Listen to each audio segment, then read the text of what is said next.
Hey everybody, thanks for joining White Dog Outdoors.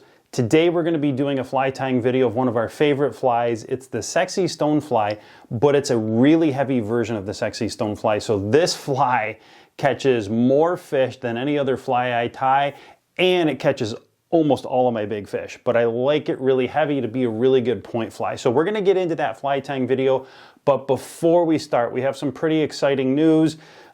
If you've been following us, you know we've just recently hit 10,000 subscribers, and that we grew really fast, and we hit that really fast. But that when we hit 10,000 subscribers, we were going to be doing a really big giveaway. We were going to be giving away a custom fly rod, a 7.5-foot Beaver Meadow S-Glass from JP Ross Fly Rods. And guess what I just got in the mail today? I got my fly rod. So we're going to do a little treat. We are going to unbox this thing. We're going to be doing the giveaway in a couple of weeks. I've never done anything like this before, but we're going to do an unboxing. I haven't even seen this rod myself. We're going to do a quick unboxing, and then we're going to get to the fly tying video. All right, so by the way, JP puts detail into everything that he does. This box even comes with a sticker that says, "Caution, may cause extreme happiness." It's up to you. And it says, "Simply fish, get outside." And man, it's just all the fine details that this guy puts into everything that kind of makes it what it is, man. All right, let's get this guy opened up. I have not seen this fly rod yet, except in a couple of pictures. So this is going to be my first opportunity to really see what's in this thing. So we got looks like a packing slip. Let's get rid of these things.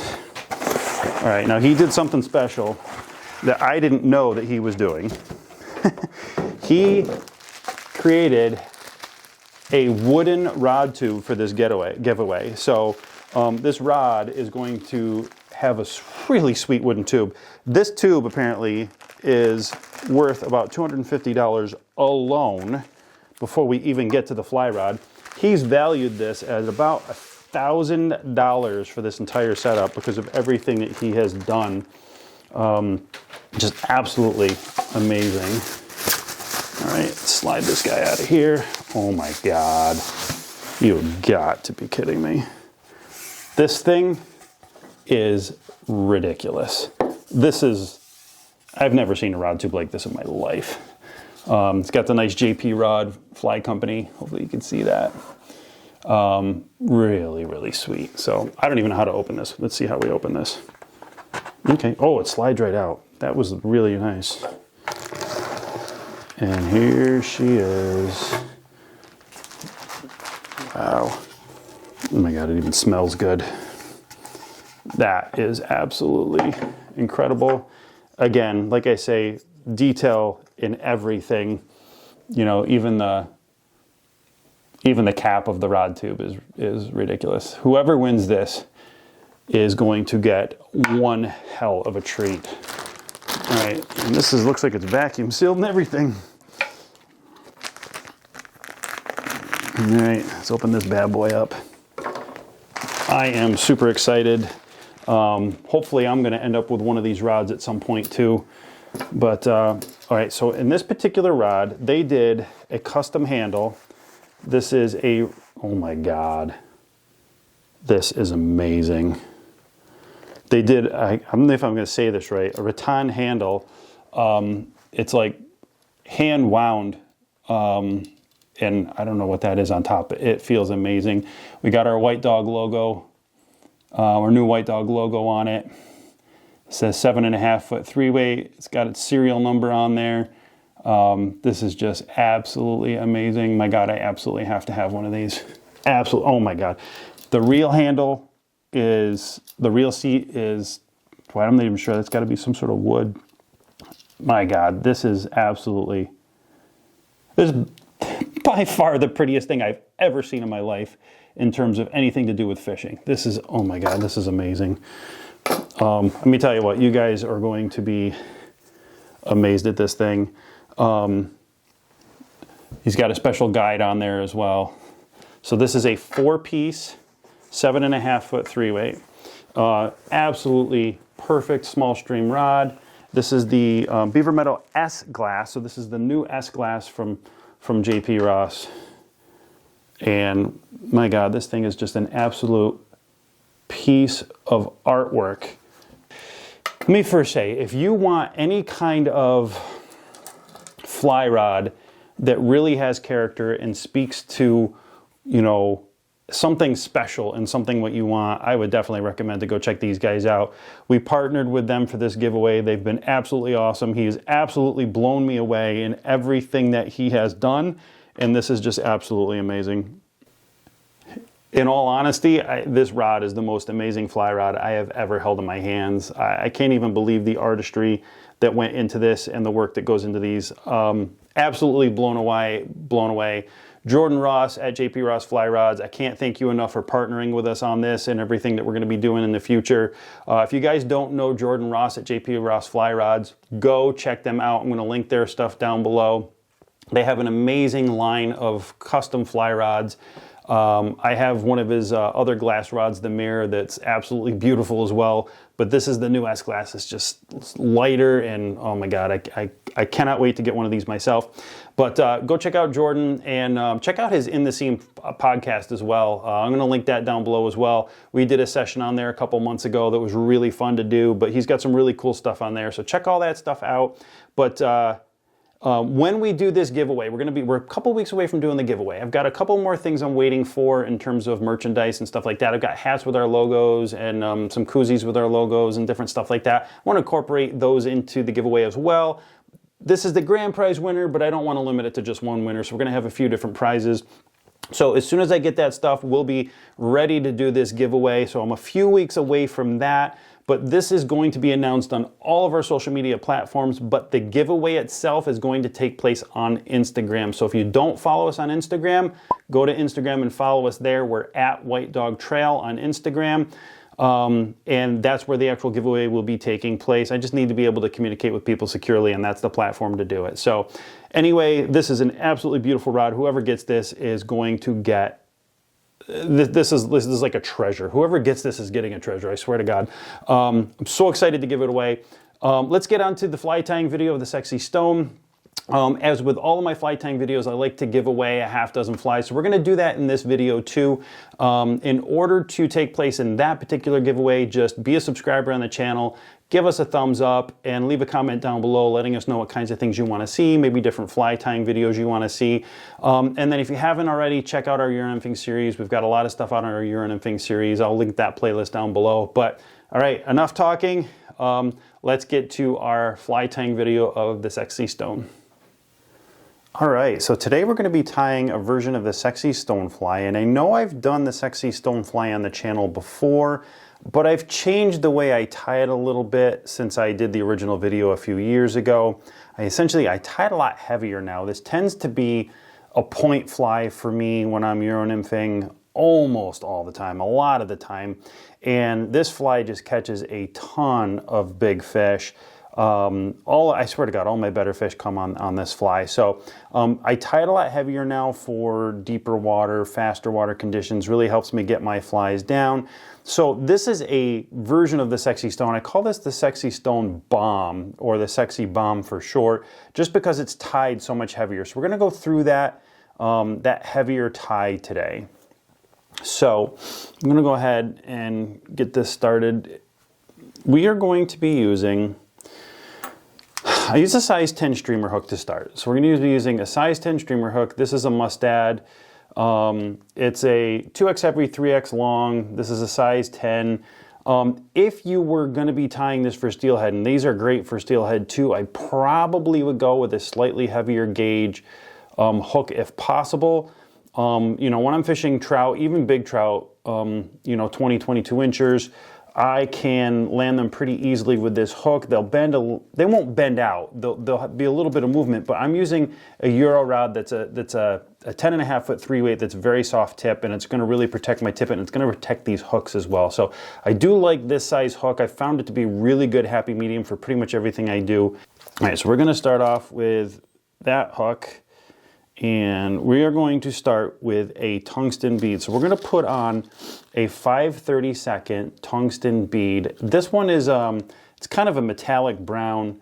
I like it for this particular color, but obviously with any of these flies, change up the colors, build a bunch of different versions of it. I actually recommend you go to the waters that you're going to be fishing, flip some rocks and see what those bugs look like. What colors are they? Are there a lot of black stones? Do you have some, with a little bit more yellow color in them? Find out what it is, match those as best you can. But we're going to start off with that size 10 streamer hook, and we are going to put on a 5/32 tungsten bead. Okay, so this is a little bit bigger than some of the other flies you'll see me tie. This 5/32 bead. Okay, now we are also going to be adding some more weight to this. Again, the purpose of this sexy bomb is to be able to get these flies down into to where the big fish are. So I'm going to wrap some 0.025 lead wire, and we're going to start back toward the back. I'm going to put a decent number. I usually put about 12 wraps. I usually count it out as I do it. I'm going to start toward the back. Try to keep it tight and just do 12 consecutive reps. 7, 8, 9, 10, 11, 12. And then you just pull, snap that off, shove it up into the eye or to the hole in the bead. And I'm going to not waste any bit of this. I'm going to take every little bit of the lead.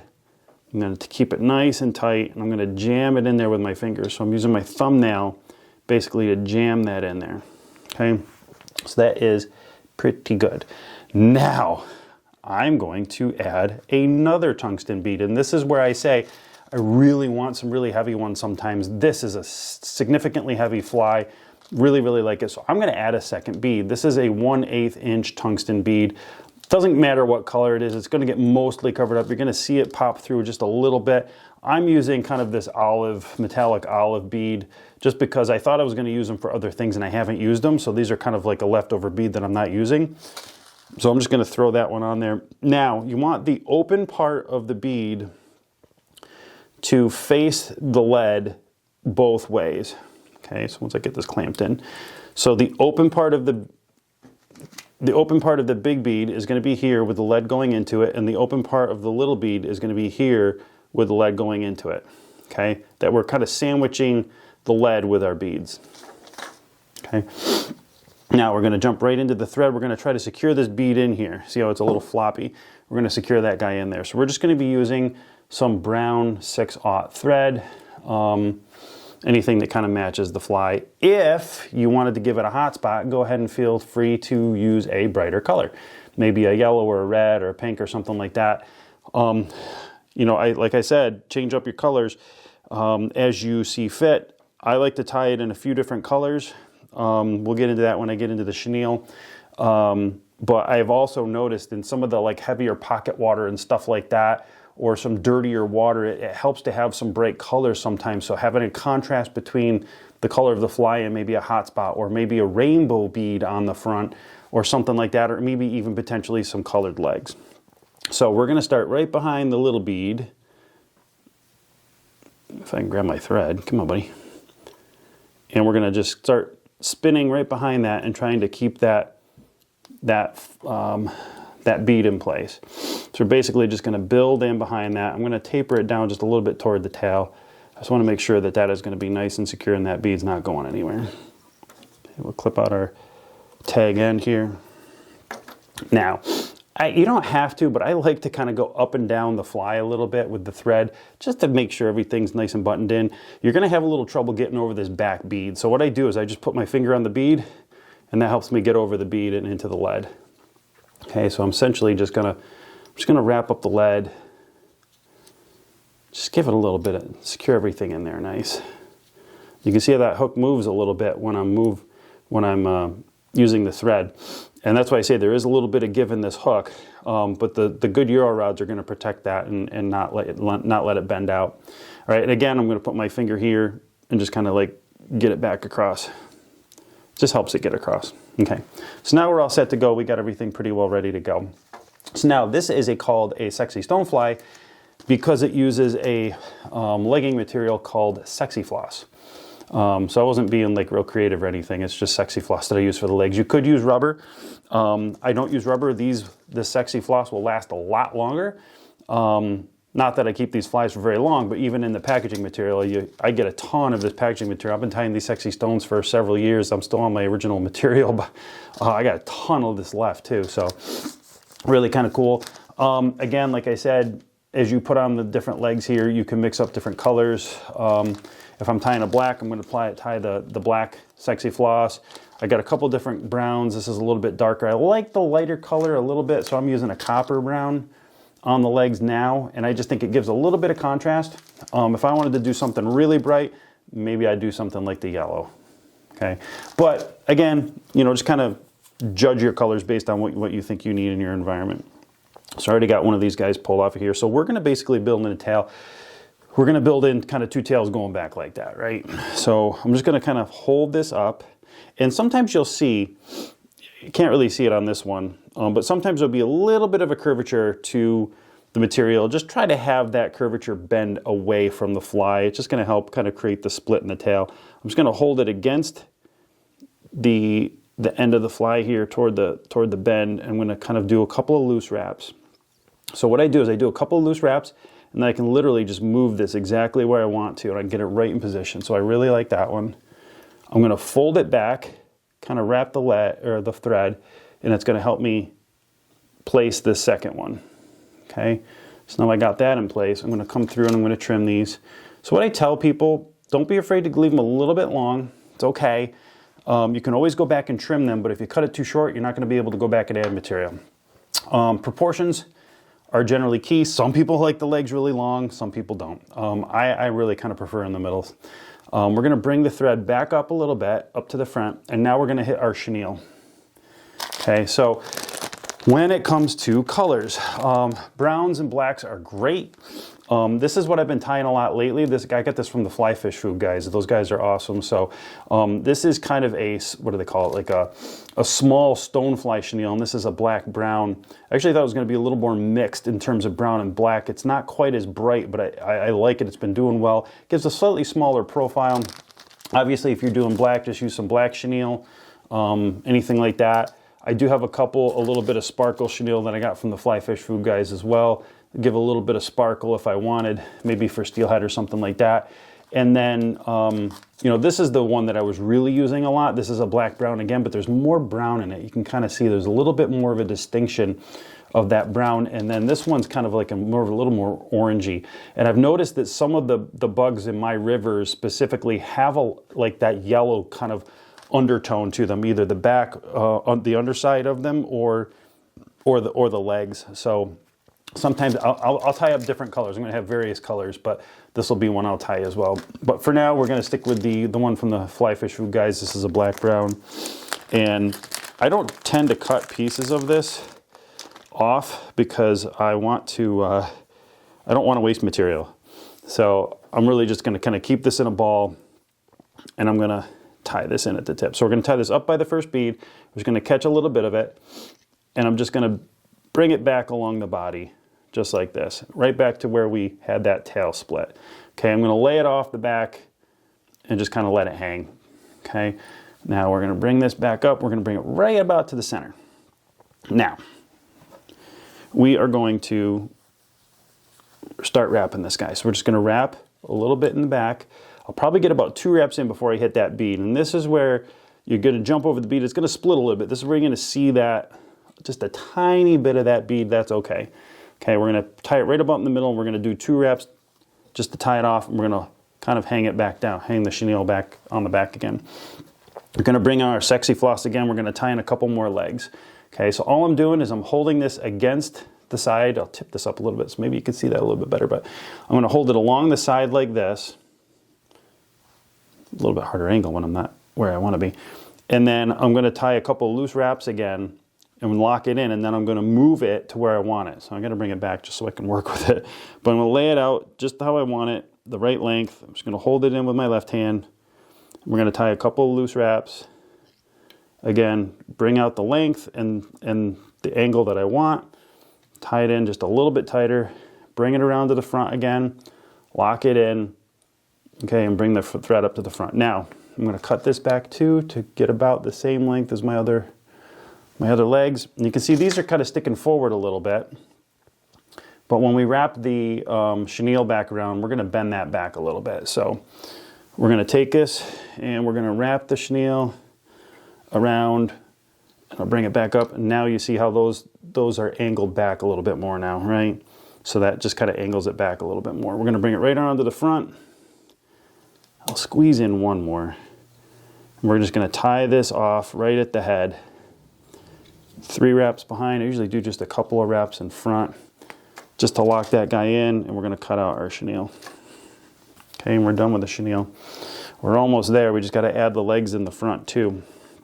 So we're gonna do the same thing that we did with the other legs. We're just gonna pinch it in here, hold it with our left hand, and tie it in loosely. So I'm gonna hold it with my left. I'm gonna tie it in loose. That one jumped on me. I gotta hold it down a little bit lower. So I'm really holding it right along the side, and just a couple of loose wraps again. I'm a little bit short. I'm gonna pull that out a little bit more. I got the right angle that I want. Okay, one more in there, and we're gonna loop it around again. We're gonna pull it around the front, and there we go. So we're just locking those legs in.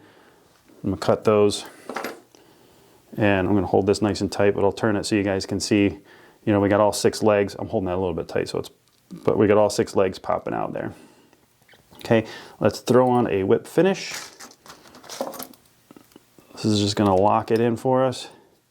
If you wanted to, you could throw a dab of head cement on there as well. I don't do that just because I tie these really fast and I never have them come apart on me. I'm gonna lose these guys on the bottom before I have them fall apart. So there we have it. That is a Sexi Stonefly. This is the Sexi Bomb. Lots of weight building into that guy. You can see that bead popping through there just a little bit on this side right here, but that's cool. Nothing wrong with that. So, all right, that is our Sexi Stonefly Bomb, or the Sexi Bomb. Great point fly. I literally go through a ton of these, which is why I'm tying as many as I can right now in the off season. These are also a great fly in the winter. The black stones, especially for steelhead or anything like that. If your rivers have any stones, those are great flies. So definitely a top producer year round. Definitely one of my favorites, and I catch so many big fish on this guy. All right, well, that's it for the Sexi Stonefly Bomb. Hopefully you guys can tie some of these up and catch some big fish on them. If you do, let me know. Always love to see that. But thanks for watching, and we will see you guys soon.